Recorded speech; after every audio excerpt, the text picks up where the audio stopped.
You're part of a stalking that's been going on for 90 days, boy. So anyway... Do you hear me? The squirrel himself. How you doing, Mr. Squirrel? Scientology is one of the world's most mysterious and controversial organizations. Now, it could be facing one of its biggest challenges yet, as Marty Rathbun, a senior member of the church, has escaped. I'm the anvil that can break all hammers. He lifts the lid on the inner secrets of Scientology, as the tactics he once helped devise are now used against him. Come on, Marty. Got anything to say? His actions clearly show that he is anti-Scientology. Get that out of here. He's perceived as a danger to Scientology, not just for his insider knowledge, but because he's become a rallying point for other dissidents around the world. That little rat is trapped in that house. Get off the cart, Paul. Can he survive and set up an independent version of Scientology? I'm telling you something right now. Shut As the weight of the church comes down on him and his wife. What if they kidnap me or something like that to get him to stop what he's doing? This is the thing with these guys. They just keep cranking it up. It's like all things Marty! Or will he be destroyed by the very organization he helped build? Did you ever see me hurt anybody?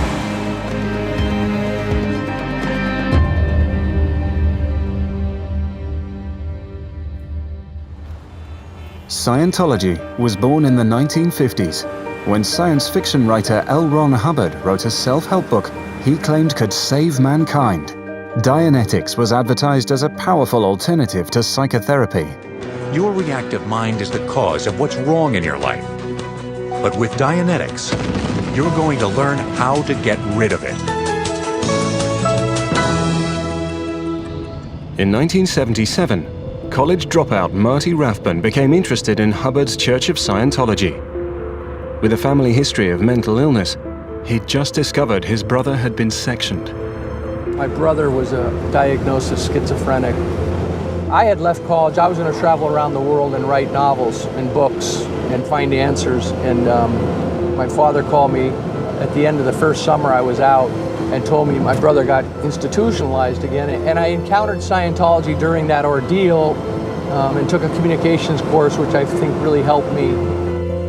Marty was audited, a key part of Scientology that involves being questioned while hooked up to an E-meter, a sort of lie detector, to uncover past trauma.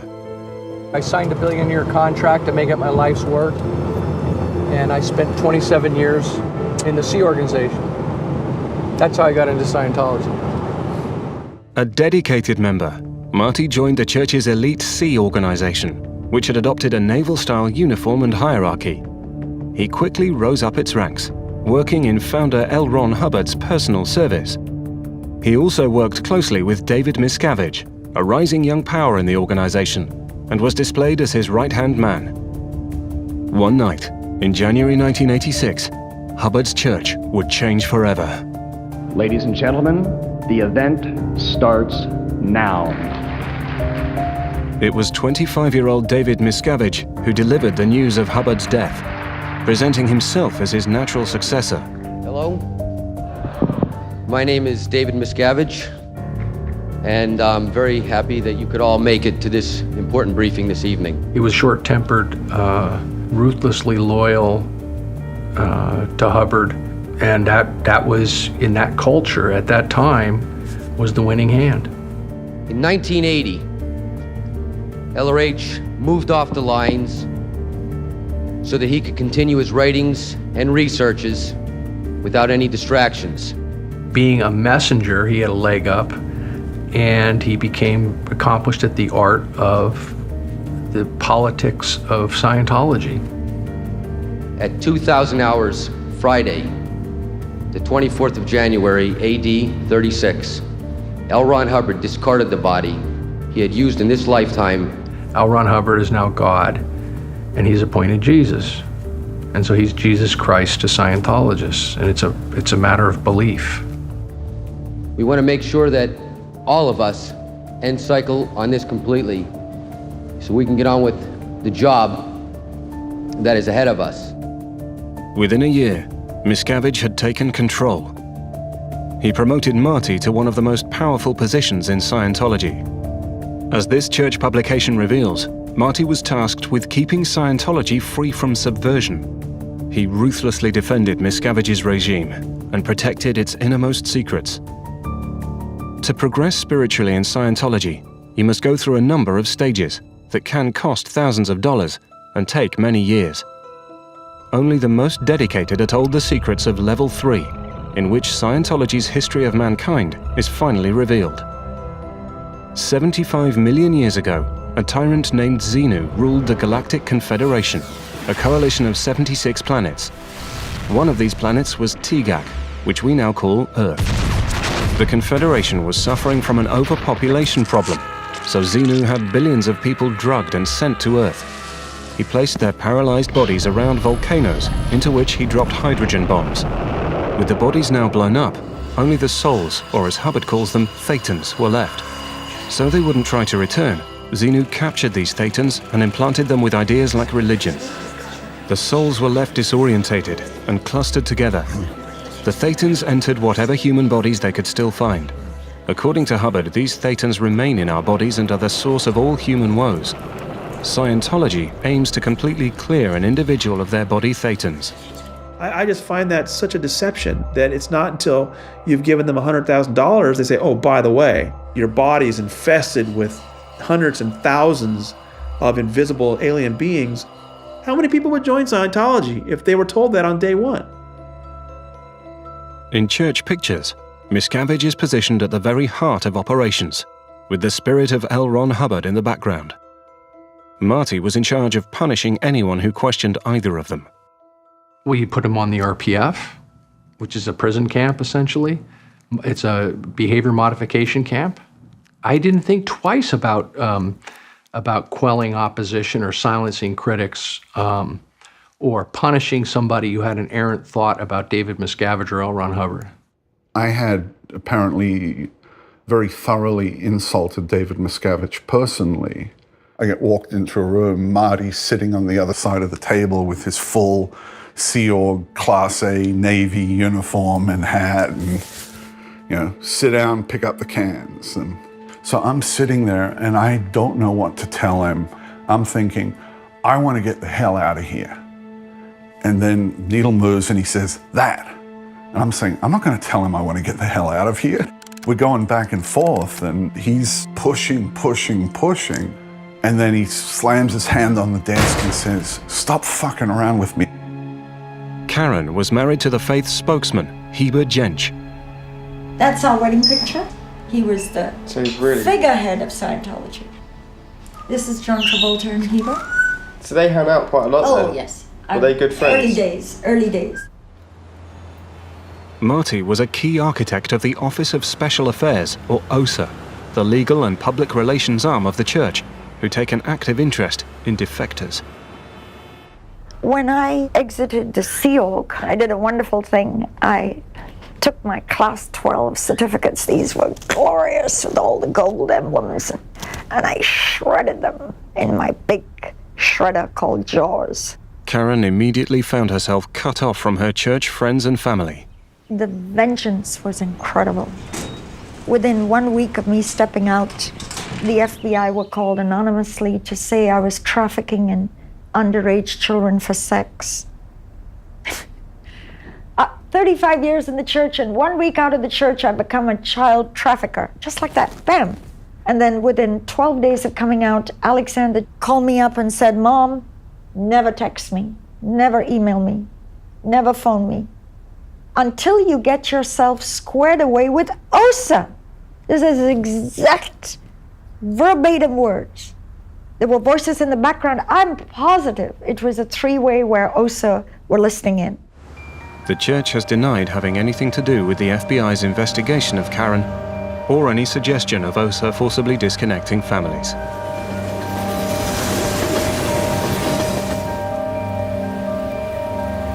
My name is Tony Ortega. I'm a journalist who's been writing about the Church of Scientology for 17 years.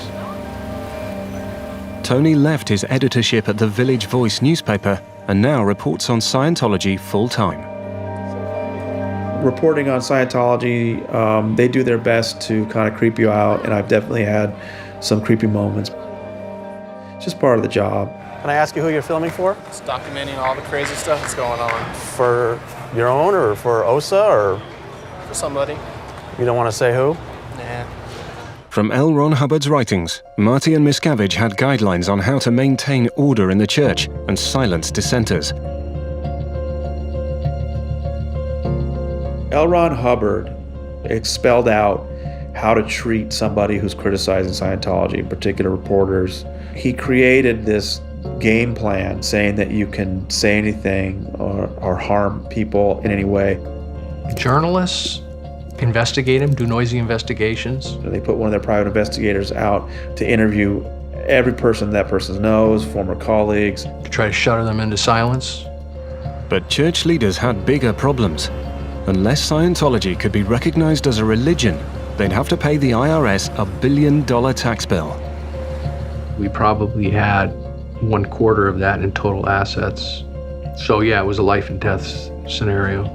We had hundreds, if not thousands of lawsuits ongoing, and I was coordinating all of them, and every one of the intelligence guys and every one of the PR guys. It was a coordinated harassment campaign to wear down the IRS, and it had its effect. Scientologists from around the world have gathered for the announcement of our biggest breakthrough ever. After 25 years of campaigning, Miscavige was able to announce one of the church's greatest victories. Marking the occasion with all the glitz and glamour of a Hollywood awards ceremony, Miscavige took the opportunity to name-check Marty and his pivotal role in the win. Marty Rathbun and I were in Washington, D.C. Off we proceeded down to 1111 Constitution Avenue. We presented ourselves to security at the front door and informed them we were there to see the commissioner of the IRS. Is he expecting you, they asked. No, was our response. But if you phone him on the intercom and tell him we are from the Church of Scientology, I am sure he'd love to see us. We essentially told him, look, it's draining a tremendous amount of your money, it's draining a tremendous amount of ours. Why don't we see whether the cooler heads can prevail? There will be no $1 billion tax bill which we can't pay. There will be no more discrimination. There will be no more nothing. The commissioner was just exhausted of all the constant attacks. I've talked to a previous IRS commissioner who went through the same thing, and they would call him in the middle of the night. I mean, it was just kind of constant harassment that the church just finally brought the IRS, one of America's most legendary organizations, to its knees. The IRS issued letters recognizing Scientology and every one of its organizations as fully tax-exempt. The war is over!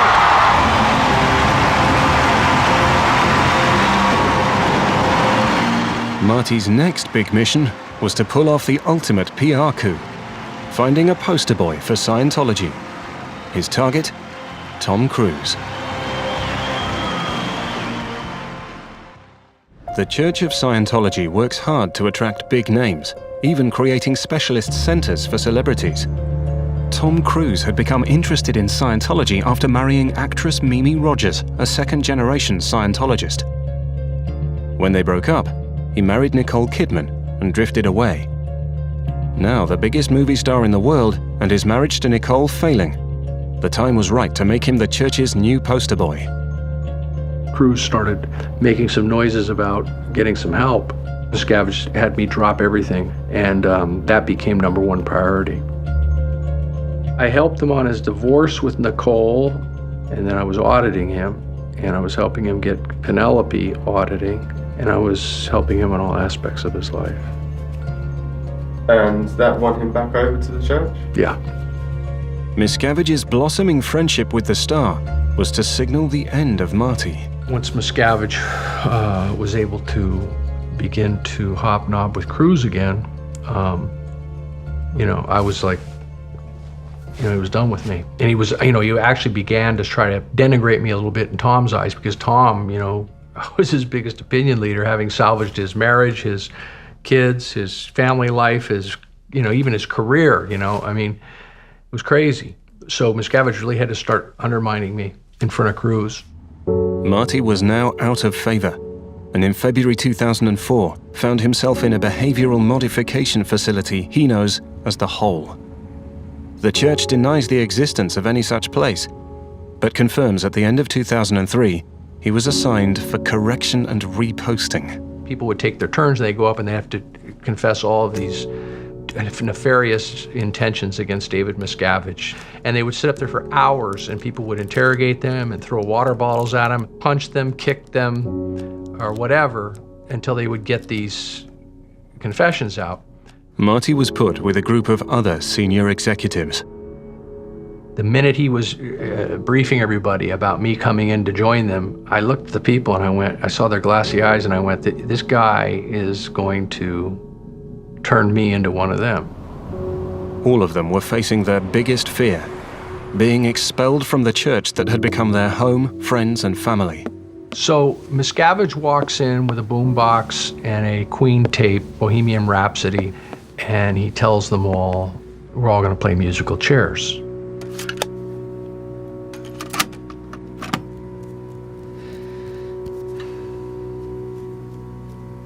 Whoever's missing from a chair, you are going to be offloaded from the base. You're going to be sent off with, $50. A way you can never be in Scientology again.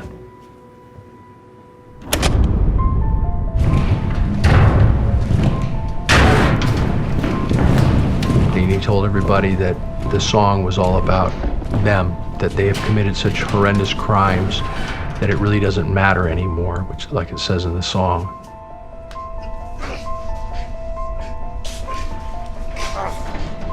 So most of the people fought pretty strenuously, and they got to the point where they were tearing chairs apart and throwing each other up against walls. And, the fewer people that were involved, and Miscavige kept pimping them on, the further they got into it. I went like 2 rounds. What did you make of it? That Miscavige is stark staring mad, and that people have gotten so conditioned to it that this whole place is mad. The church described the game as an educational exercise and say that Marty's version of events is exaggerated and there was no violence then or in confessionals. But for Marty, the game marked a major turning point. I'm not the type to be in prison, and I'm not going to be in prison. I decided to get out of there, and as the whole group was being led back to the hole, I got to the very back of the line, and as they were ushering people in, I slipped behind some bushes. And I went and found my motorcycle, which was on a different part of the property, and I moved it to the back, to where the back gate is. You got to phone to the security gate, which is like 300 yards up the road, and have a reason and have okay to go before they'll open the gate for you. So I just waited patiently in the bushes until somebody came along who was in a delivery truck who had the okay to go. I started up the engine, and I was like 50 yards away, and I timed it perfectly so that the guy was out the gate, and the gate was coming back, closing, and I just punched the gas, threaded the needle, got out the gate before it closed, and just took off down the highway. But alone and away from the world he'd known for 27 years, Marty was soon persuaded to return and discuss his issues with the church. He was put to work in a Scientology carpentry mill, stripped entirely of his status and standing. Meanwhile, Miscavige celebrated Tom Cruise by rewarding the Mission Impossible star with a new honor in yet another lavish ceremony, topped with action movie music and military salutes. I have never met a more competent, a more intelligent, a more tolerant, a more compassionate being. We are lucky to have you, and thank you very much. Soon after, Marty packed a bag and walked away from Scientology for good. He went into hiding in Texas and let rumors grow that he was dead. He now had to rebuild his life. Hey, honey. We met on Match.com, and he said on the phone, if you want to find out anything about me, don't look me up on the internet. Just ask me and I'll tell you. And I'm like, okay, as I'm on the phone, I'm looking him up, I'm reading this thing and it's saying he's dead. And I'm like, okay, I'm on the phone with him and he's, whatever. So that was our first telephone conversation. Marty hated the church, but still loved Scientology. With the use of the e-meter and auditing banned outside the church, he had no way of practicing the faith he'd dedicated his life to. You think you're saving not only the world, but the entire universe for 30 years. And then how do you find a purpose that even has any meaning? Mosey felt helpless, seeing the man she loved lost without his faith. He really was struggling. He'd been out of the church for a year and a half. He just got really ill, like he didn't want to get out of bed, and he wouldn't eat, and he just was laying there, and I was like, something ain't right. You're like, what the hell? I mean, I had created this little world with him, and it was going, and it was nothing I can do, because I knew that I couldn't give him what he was looking for in the church. Like, I didn't understand any of that. I didn't even speak his language.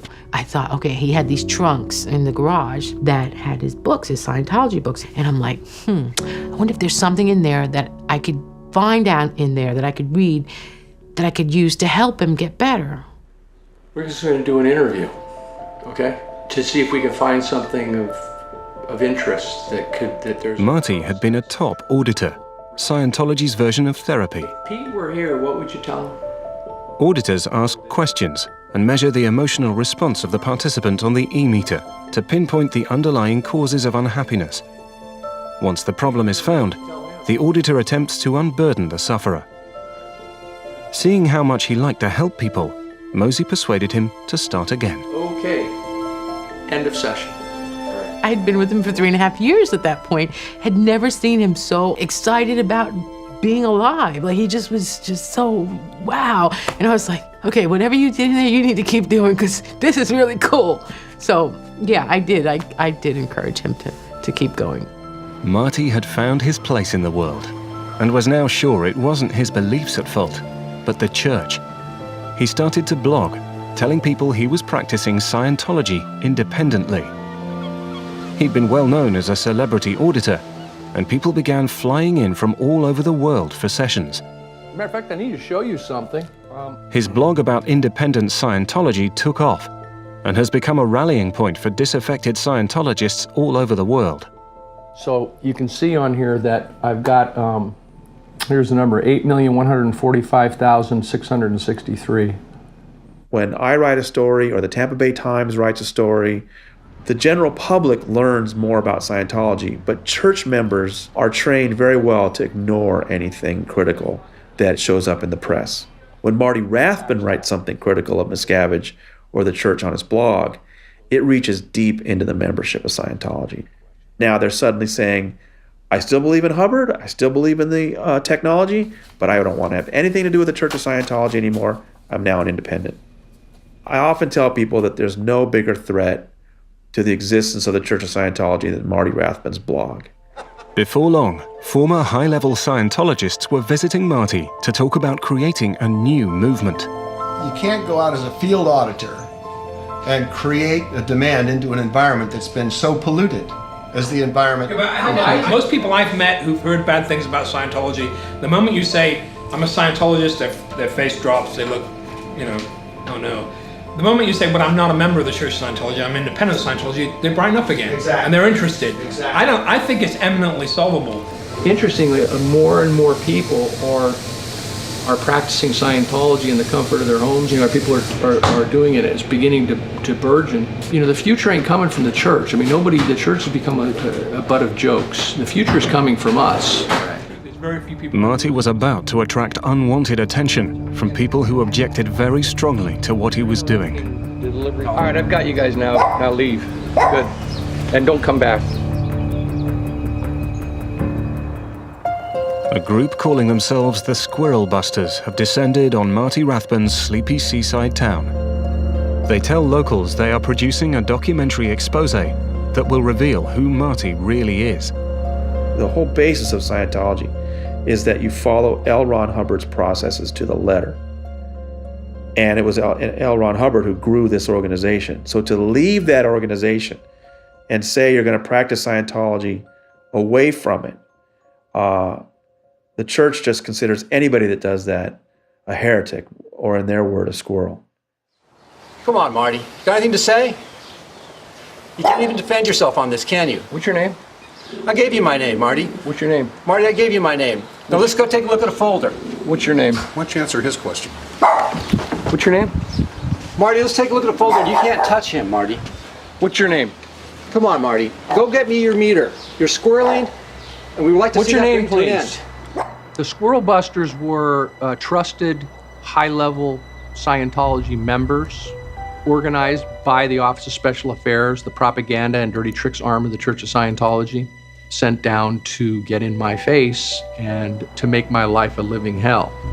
You're interrupting the delivery of Scientology, which is... Marty, you don't deliver Scientology and haven't for years. Miscavige. I've been reading your blogs, Marty. There's just no way you're delivering anything to do with Scientology. All right, I've got you guys now. Now leave. And don't come back. You know, they have a whole camera crew, and people dressed up with shirts with my face emblazoned on it with a international strikeout symbol across it. I told you to leave. Get out of here. I'm leaving. Beat it. Now who's busting who? Marty, you're the one who's busted because you're the squirrel. I said get off my property, boy. And they told me they were going to be there for as long as it takes. I know exactly what that means, and that's David Miscavige language. That means until I am busted financially and penniless. You guys going to stick around here? Yeah, Marty, we're here for weeks and weeks. As long as it takes. And then after that day, it was just every day for almost 200 days. They were just always in our face. 5 cameras. There's 1, there's 2 on the head, there's 3 with Ralph, there's 4 with Bart, We've and just there's discovered that 5 Marty on Bart's and his head. wife He's got They were telling people they were making a documentary as a cover, but they would go out there and just say the most salacious things about myself and my wife. Marty has no regard for Mosey as a woman. We know that from the type of sex toys in his collection. They've sent sex toys to my job. They've sent PIs to my dad's house, to my ex-husband, to all my ex-coworkers, my ex-boss. I mean, they've done. You name it, they've done it. Fuck off. Get off the cart, punk. The end game is not, you know, having your throat slit in your sleep. The end game is you thinking those things are a possibility because of the creepy stuff they do. And then you get so tired of living with that fear that you fold up your tent and you go home. And what's it going to take to make you go home, Marty? Take? There's nothing they can do. They can't do anything. Hey, what are you doing there, Marty? Turning your camera. Thank you. Why would you be touching our stuff? We're not on your property touching your stuff. Marty's insider knowledge allows him to withstand the Squirrel Busters' daily presence, forcing them to try another route, turning his neighbors against him. We found out that they were Scientologists, and there were a lot of people that did not like them and was giving all this propaganda stuff, you know. This is Texas. I don't know if it's redneck or whatever, but we take up for people. We ended up getting these long sprinklers that shoot out about 80 feet. We put them in all around the homes in the cul-de-sac. When they came the next time, we turned on the sprinklers full force. Okay?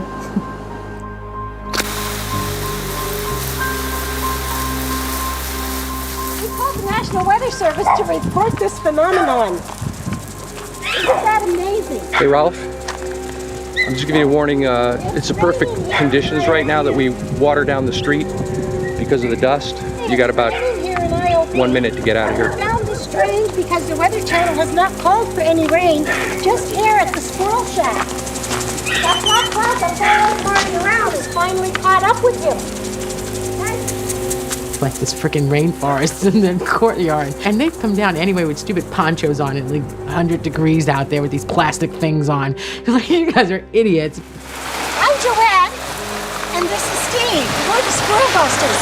Behind us is the squirrel himself, Marty Rathbun. Take a good look at the squirrel Marty. Hey, Ralph. But, I passed the message on to my wife that you had for me, that you were going to kick my ass. She had one question. You and what army?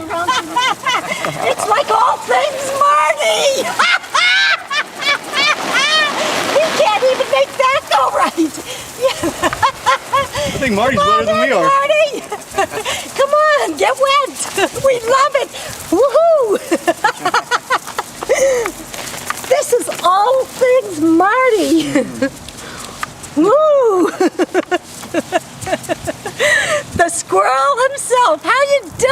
Mr. Squirrel. How are you doing, Mr. Squirrel?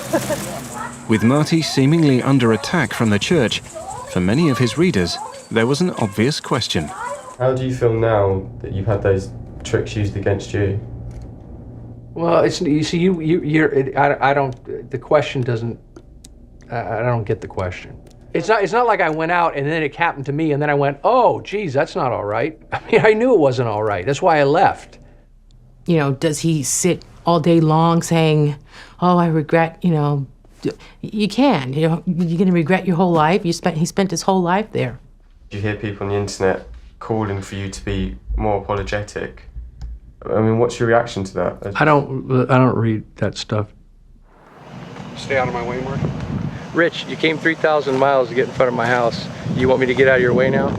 What else do you want me to do? Get you cold water to drink? Fine, I'm good, thank you. You okay? Appreciate your help. All right. Marty's blog has caught the attention of anti-Scientologists in Germany, where the organization is particularly under scrutiny. Why are you going to Germany? I'm going to Germany to clean up David Miscavige's mess that he's created over 3 decades and hundreds of millions of dollars, and I'm doing it free of charge, Rich. LRH would be turning in his grave, I know that. You guys are not listening to me. I'll say it again. I am going to handle the misconceptions about the philosophy of Scientology and LRH, exactly what I do on my blog, day in and day out, over 600 posts, over 20,000 pages of text. He's seen here at a press conference in Hamburg, sat alongside former adversaries, making the case for independent Scientology. Everyone you find outside of the church who continues to use Scientology left Scientology because they don't agree with people being forcefully disconnected from their families. They don't agree with people being put into extremely painful financial situations. They don't agree with people who have a different opinion being attacked, being harassed, and being hounded. You know, I mean, it's a huge mission to sort of undo 30 years of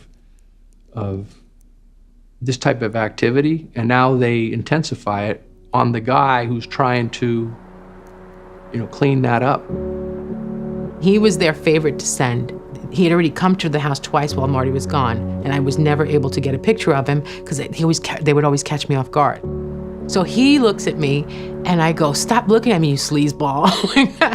And he wouldn't stop. He's still like gawking at me like this sleazy thing, right? So I'm like, "Stop looking at me." And he still wouldn't stop. Did you hear her?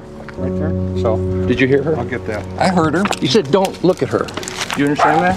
So Marty goes in and knocks his glasses off and says, "Did you hear her? She told you to stop." So apparently when he did that, he got scratched. The squirrel busters got in his face day after day after day. And part of the point is to get the person so frustrated that they take a swing. We get ready to take Chiquita for our walk, and as we're walking down the stairs, one of the sheriffs, one of the ones we know, pulls up and says, "Hey, Mark, you know, I've got a warrant I need to issue." And it's like, huh? And we don't know what I'm being arrested for. A Class A assault warrant. What's Class A? Class A is a Class A misdemeanor. You got Class C, Class B, Class A. Class A means somebody suffered a bodily injury as a result.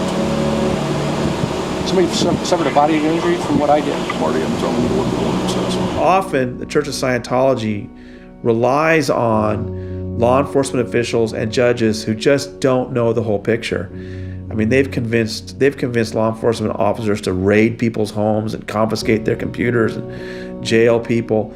And you always wonder if those people knew the whole story, would they do that? Mosey, did you ever see me hurt anybody? No. I guess for effect, they got what they wanted, you know, in terms of him being in handcuffs. That's all it's ever been, is just for them to make into their little videos that they, you know, and magazines and you know, like, it's so dumb that people in the church don't see that. Even when he's being arrested, handcuffed, and booked for assault with bodily harm, there's Kingpin Rathbun sticking to that well-worn story that no, he wouldn't even hurt a fly. Marty was released shortly after being arrested, but he'd finally given the Squirrel Busters the PR victory they wanted. They released their documentary online under the name Marty Rathbun, Violent Psychopath, Cult Militia Leader. Rathbun likes to think of himself as a good man, a kind man, a tolerant man who grants the freedom of speech to all. Unless, of course, it's the free speech of a documentary crew covering him. You can't do that. Marty, That's my personal property, Marty. It's just a ridiculous film. Anybody with a brain would watch that and just laugh. It's just such a attack on him in ways that are childish. Or asking him for an interview. Sit down and do an interview with me, Marty. The church is used to winning PR wars, but their plan backfires as their actions catch the attention of Tony Ortega. I immediately realized that it was a bizarre story that deserved coverage, so I put together this story. When Scientologists attack, I called it. It just got a huge reaction. NBC finally made this a national story.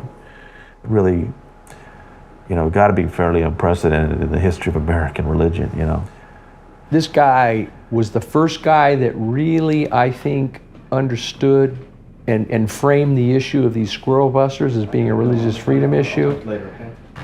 He's probably done more to expose them than any other journalist over at least the last 3 years.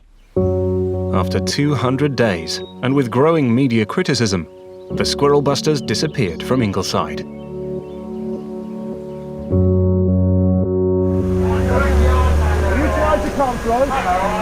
The battle for the future of Scientology appears to be going global.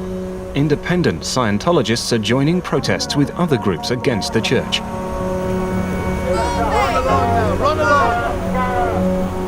David Miscavige is in England, at Hubbard's former home, the Mecca of Scientology, for one of their biggest annual events. I hope you're ready. I sincerely hope you are ready. I don't think he can put the genie back in the bottle at this point.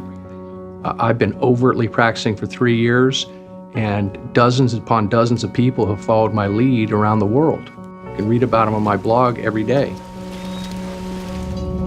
The protesters cause a disturbance, aiming to reach church members inside. As soon as these gentlemen come, they're going to ask you to leave. They're going to ask us to leave, because you're trespassing. We are not trespassing. I told you that. I've shown you the map. As you're aware, there is an event going on, and we are here to make sure that you don't make any entrance on there. And for some reason, you seem to express particular interest into this event, and not on the cycle path. The protesters and the independents hold a joint press conference, and the message gets through to the British press. Marty Rathbun was the number 2 in the church. His blog has become a rallying point for people who, perhaps like myself, who still believe in a lot of the aspects of Scientology and believe in its efficacy. The initial target is probably to break the monopoly and make it possible for people to practice freely whatever they want. Miscavige has put all of his resources, intelligence, PR, legal, onto discrediting me and trying to silence me. And I've been saying it too, overtly and publicly, that while he's so obsessed and fixated on me, y'all should start practicing Scientology and getting busy with it. And people have been. So, it's now being practiced all around the globe, independently and overtly. Marty seems to be winning the battles. But can he win the war? Oscar Mike 1122, assistance at the gate, please. With the squirrel busters gone, Ingleside is a quiet coastal town once again. But is it the calm before the storm? Hey, there's a car at that house, and he just pulled back in. Marty spots a man acting suspiciously at the vacant house on the corner of his street. There it is. Is that car underneath? Let me just get that plate. Do you want to go knock on the door? Yeah, I think I'm going to. He goes to see if anyone is at home.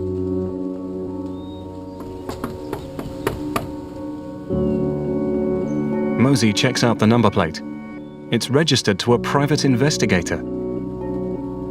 Marty discovers high-powered surveillance cameras trained on his house. That little rat is trapped in that house. They put the car in the garage, and nobody's answering, and it's all barren in there.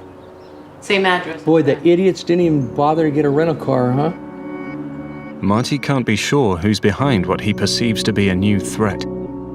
But the effect on Mosey makes him reconsider his past. If you look at the window that's facing us, you can see at the bottom left-hand corner there's a couple of cutouts. I thought it was a little bit strange that they would rent a house which serves no other purpose than to have some kind of electronic upfeed on every time we come and go. in some ways, are they using your own tactics back on you? Yeah, it's my own tactics back on me in terms of the surveillance. In a way, it's my karma, you know? I've done it to others. And so, in a way, it's you reap what you sow. You can hear it and someone can tell you and kind of, but until you actually see it, it became real at that point. And I don't know, it's still taking it all in, I think. Things are tough in Texas. But elsewhere, more and more Scientologists are turning independent. In Israel, for the first time in Scientology's history, an entire mission has announced that it's defecting and joining the independent movement. We have a lot of new people coming. We're expanding rapidly. And we have people coming who were in the Church of Scientology and have left and are now with us. Even some people who knew us before, but refused to come in when we were associated with the church. Now they're free, they're happy, they're eager. So a lot of new people are coming. But back in Texas, things are getting worse. I recently exposed the surveillance cameras that have been trained on my home. And what do is they put up reflective shield on the window so I can't see inside. The message being, I suppose, well, we'll just make you wonder what's behind all these windows now. What is it that we're doing that's so interesting? You know, we don't try to hide what we do at our house. They know who comes to our house. There's a PI out in front of my house right now.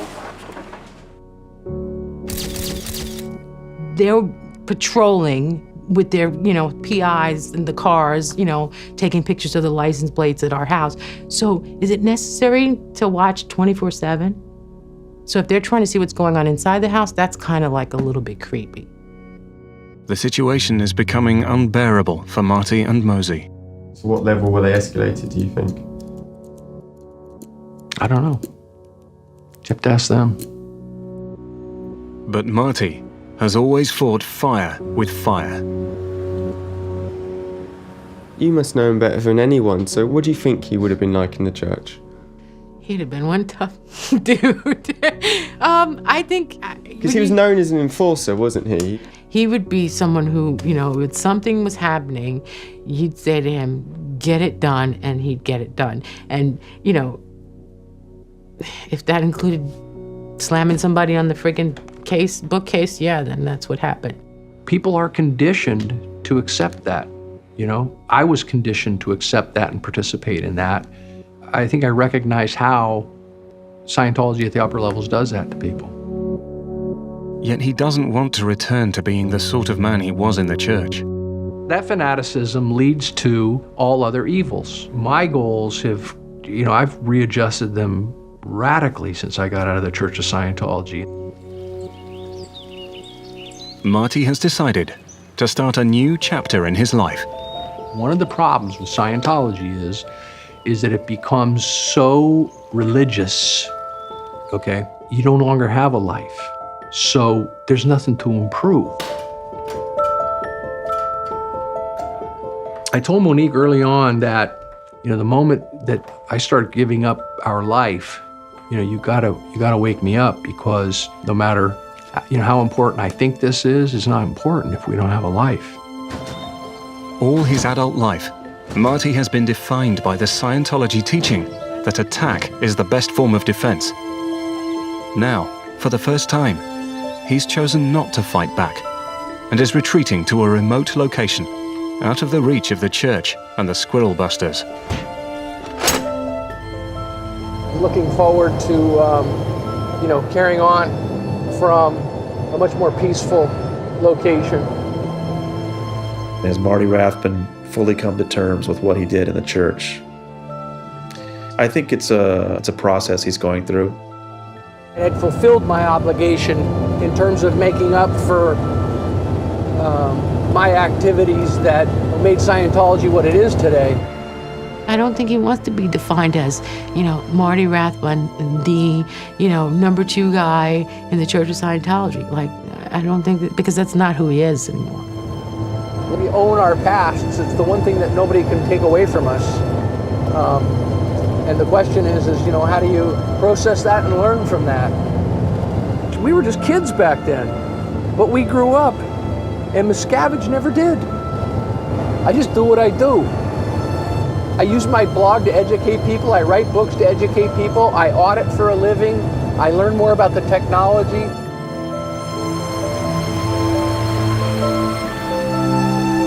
Yeah, when we first drove up, we were like, oh, because you can't see the house from the street. But we were just like, that's the ticket. That's what we want. In order for them to do what they did, they'd have to trespass on our property. It's the kind of place where it doesn't really matter if they know where I am. I mean, really, helicopter's not even going to help them any. We don't back down, okay? Backing down to me would mean him folding up tent and saying, I'm going to sell real estate or something. That's backing down to me. Changing your strategy and your approach is not backing down. Look at little Chiquita. Look at her ears up. I mean, one of the things that the church has not been able to do is to drive a wedge between him and I. And they haven't done that. As a matter of fact, they've only made it stronger. It was very nice this morning. We got up, it was dark out still. And we just stood out in the driveway and just looked up at the stars, and it was so peaceful and quiet. Marty is still auditing and writing his blog, but has now rejected the label of Scientologist. The independent Scientology movement continues. The Church of Scientology states that Marty Rathbun has never been a part of its ecclesiastical management, and although he's been publicly attacking the church for 4 years, his claims have had no discernible effect whatsoever. It says there's no evidence of a global independent movement, and the Israeli mission in Haifa only ever numbered a few people, and that some have since rejoined the church. The Church of Scientology states there is nothing inappropriate about using sustained legal pressure to obtain legal redress, and that the idea harassment was used to achieve tax-exempt status is obvious nonsense. It also denies sending the Squirrel Busters. While acknowledging that some were Scientologists, Squirrel Busters Productions is a wholly separate organization. The Church of Scientology denies putting Marty under surveillance, but admits conducting a legal investigation into him in furtherance of potential litigation.